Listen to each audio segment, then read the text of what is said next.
Okay, ngayon naman pag-usapan natin ang responsibilidad or mga responsibilities ng isang researchers katulad nyo, no? So, as a beginner researchers, dapat alam nyo din ito.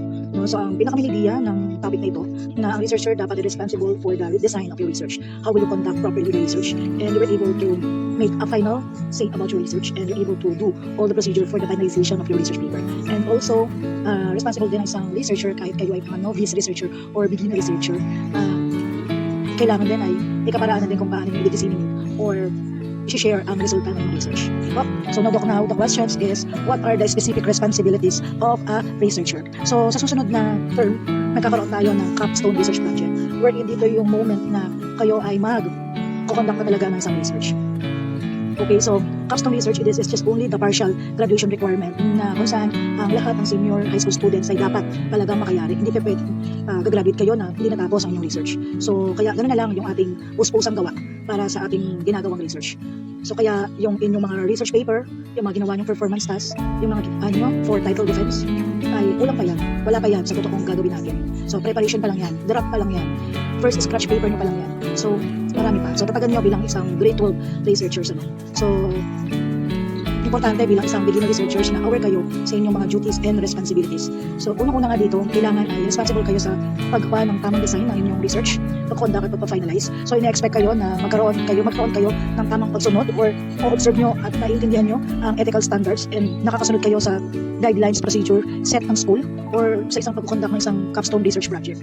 So ang pag-conduct ng capstone research project, it is bounded by time. No? So meron lang tayong time limit na dapat that moment ay tapos na yung research paper natin. So yung experiment natin hindi dapat ganun katagal kasi marami pa tayong dapat gawin sa inyong research paper. Marami pang mga trials at marami pang mga challenges along the way na makakaharap nyo at ng inyong research teacher or research advisor. So nagsisimula pa lang tayo. Kung kayo ay nahihirapan sa ngayon bilang isang beginner researchers, wala pa yan, kulang pa yan. Kaya maging matatag kayo sa gagawin natin na mga susunod pang mga activities at mga susunod pang mga defense. So una, ang responsibilities ng isang capstone research project or researcher ay makapag-develop tayo ng isang research proposal. So ito yung ating unang ginawa. No? So tama ang ating ginawa. No? Following the format required by the school. So ito talaga ay required sa ating eskwela. Pangalawa, mag-consult and discuss your concern with your research advisor regularly. So ito yung ginagawa ko, nag-feedbacking ako sa inyong research paper. So though na we have just a limited time for consulting your paper, hindi ibig sabihin ay hindi ako talaga available para sa inyo. No?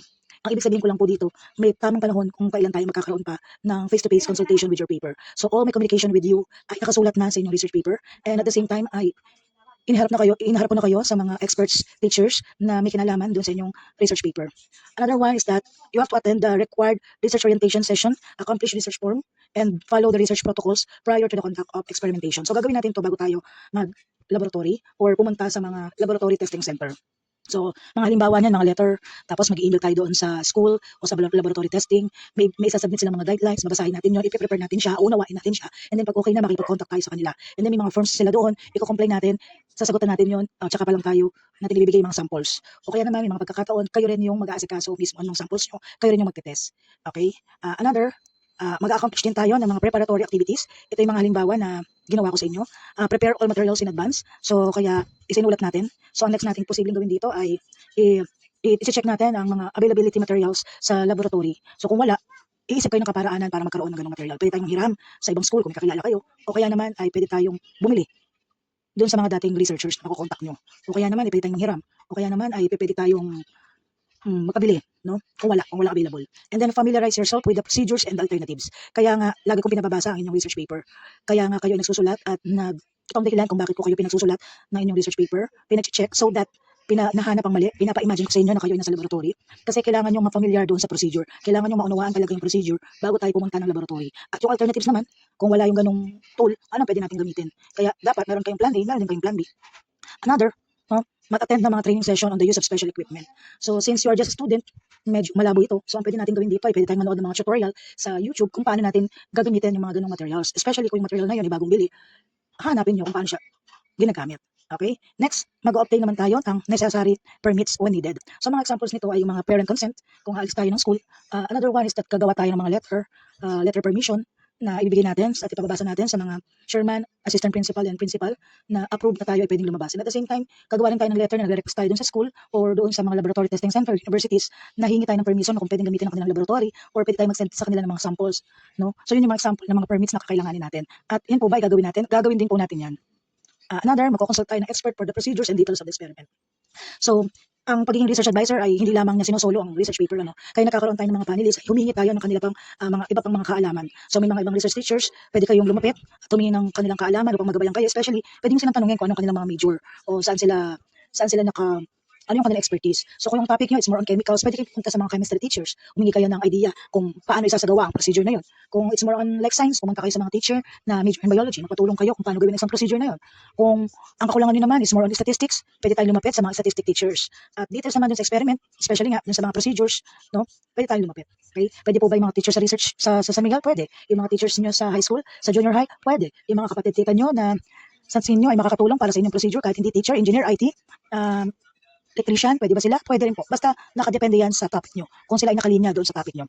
Another is review the rules and regulation in the laboratory where you will be working. Okay? So pagpunta natin ng laboratory, kakaroon tayo doon ng konting orientation kung paano natin gagamitin ulit yung ating laboratory. So another one is manage and sustain the progress of the research. So follow the details of protocol in your research plan, observe the laboratory practice, keep a record of all experimental activities. So dito natin gagamitin yung ating blue book. Okay? So yung iba ginawang lecture notebook to, di ba? Ang kulit. Ang sabi ko noon gagawin natin experimental paper book natin yan. So kung may pagkakataon pa kayo na magamit nyo yung ibang notebook, doon ilagay yung ating mga lecture. Yung blue book, gagamitin lang natin siya para doon sa ating laboratory. Next, ensure that Gantt chart is followed as schedule. So gagawa po ba tayo nito? Gagawa din tayo nito. Regularly report all results to the research advisor. Yes, para magkaroon tayo ng double checking. Next, observe protocol and ethical standards and conduct of your research. Okay, so yung katulad na discuss ko kanina. Attend laboratory meetings and present progress reports. So ito pa yung mga ibang gawain natin bilang isang researcher. Prepare the final thesis, analyze and interpret your results accurately and appropriately. So as much as possible, pwede tayong magtanong. Gumawa muna tayo. Tapos pagkagawa natin, research muna natin siya. And then pag naisagawa natin, pwede rin tayong lumapit sa isang statistic teacher. Again, do not plagiarize. Ensure that the thesis is original. Submit the thesis draft on time for evaluation, revise needed. Comply with intellectual property policies. And submit the final manuscript following the prescribed format. And another thing, disseminate your capstone research paper. Follow the school guidelines for thesis defense. Be guided in appropriate authorship rules and guidelines. Be open for criticism. Discuss with your research advisor your plans for publication and presentation. So the purpose, obtain reliable, reproducible data, promote the development of quality test data, obtain comparable data, achieve international confidence in study data, avoid repetition in studies, enable restriction of studies, and optimize animal conditions. Kung gagamit tayo ng mga animal, pero hindi naman tayo gagamit ng animal sa ating pipiliing research study. So yun lang ang mga aaralin natin bilang isang responsible research. So ethics in research naman ay naipaliwanag ko na ito. So sa ethics naman, na dapat nating sundin, kailangan sumunod tayo sa mga rules and regulation, okay, the values, honesty, integrity, okay, and then the products of research, moral principles, and ethical practices. These are the basic foundation of ethics of researchers. So we have to follow the ethical standards and practices and must be observed at all times.